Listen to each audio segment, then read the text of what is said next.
Hello everyone, welcome to my channel Improve Yourself. Please like it, share and subscribe it. So today I'll tell you about कि साम्राज्य कैसे हिला चुटकी भर नमक से। उन्हें चलते हुए 3 सप्ताह से अधिक हो गए थे। प्रतिदिन वे सूखे सपाट ग्रामीण इलाकों से गुजरते और अब वे डांडी गांव में समुद्र के किनारे खड़े थे। ये कानून तोड़ने वाले लोग थे और उस कानून को तोड़ने आए थे जो उन्हें नमक बनाने और समुद्र द्वारा छोड़े नमक को उठाने तक से रोकता था। ब्रिटिश लोग भारत में 330 वर्ष पहले आए थे। वे सूरत बंदरगाह पर उतरे थे, जो डांडी से करीब 50 किलोमीटर दूर है, जहां 5 अप्रैल सन 1930 को गांधी जी एवं उनके अनुयायी अंग्रेज़ों के विरुद्ध संघर्ष आरंभ करने के लिए खड़े थे।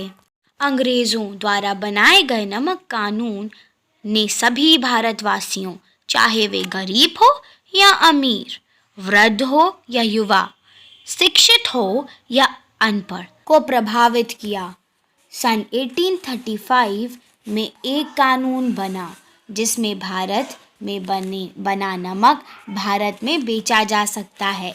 इस कानून के अनुसार नमक बनाने का एकाधिकार केवल सरकार को था और यदि कोई नमक बनाए तो सरकार नमक जब्त कर लेती थी और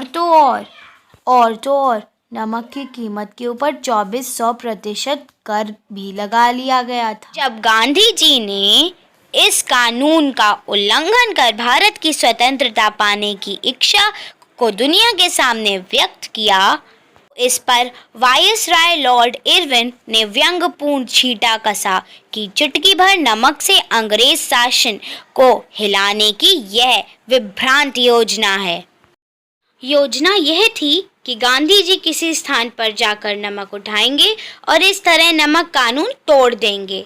उन्होंने कहा, हम विजय प्राप्त करेंगे या मिट जाएंगे। यदि हम मिट जाएंगे तो यह बात अंग्रेजी साम्राज्य की नींव हिला देगी। नमक सत्याग्रह शुरू करने से पहले गांधी जी ने लॉर्ड वायसराय इरविन को एक पत्र लिखा, जिसमें उन्होंने ब्रिटिश शासन की बुराइयों को बताया। उन्होंने पत्र में लिखा कि ब्रिटिश तरीका ऐसा है कि किसान का जीवन चूस लेता है।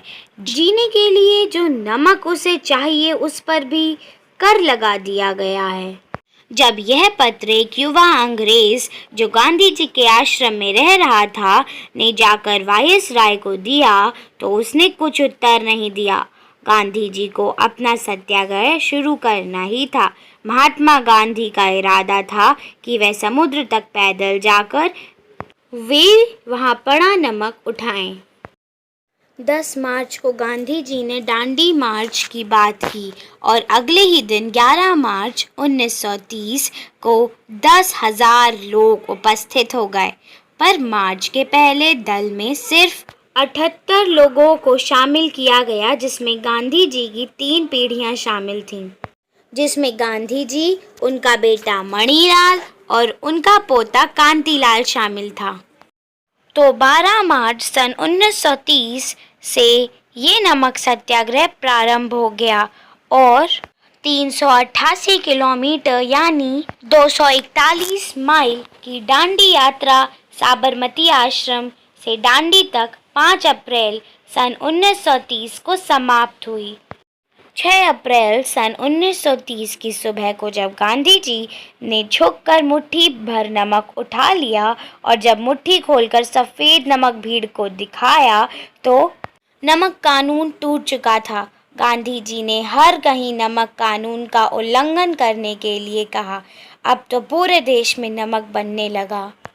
गांधी जी ने लोगों से कहा कि एक अहिंसक व्यक्ति की मुट्ठी में नमक भारत के सम्मान का प्रतीक है। हाथ नमक नहीं देगा, चाहे हाथ को के टुकड़े ही क्यों ना कर दिए जाएं। यह हिंसक आंदोलन का एक अनोखा प्रदर्शन था। एक रोचक बात बताती हूँ कि जो नमक गांधी जी ने दांडी मार्ग में उठाया था वह निम्न कोटि का था, जिसका उपयोग नहीं किया जा सकता था, लेकिन इसका मूल्य प्रतीकात्मक था। जब उस नमक की नीलामी हुई तब उसकी कीमत 1600 रुपये मिली थी।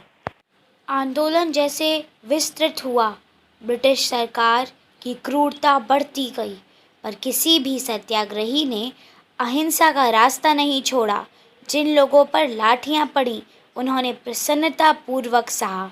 इन सत्याग्रहियों ने पूरा संसार के सामने ब्रिटिश की पोल खोल दी कि इसका आधार लोगों के प्रेम और उनकी अनुमति पर नहीं है, बल्कि यह शासन उनकी इच्छा के विरुद्ध उन पर डंडे से शासन कर रहा है। सत्याग्रहियों के इस दुख और सहनशीलता ने सरकार की तानाशाही को हिला दिया। नमक सत्याग्रह और सविनय अवज्ञा आंदोलन के पीछे गांधी जी का मंतव्य बहुत गहरा था। गांधी जी ने यह कहा था कि सविनय अवज्ञा आंदोलन जनता में वह शक्ति उत्पन्न करेगा जिससे राष्ट्र अपने उद्देश्य में सफल हो जाएगा। धन्यवाद। Thanks a lot to all of you for seeing my video till end.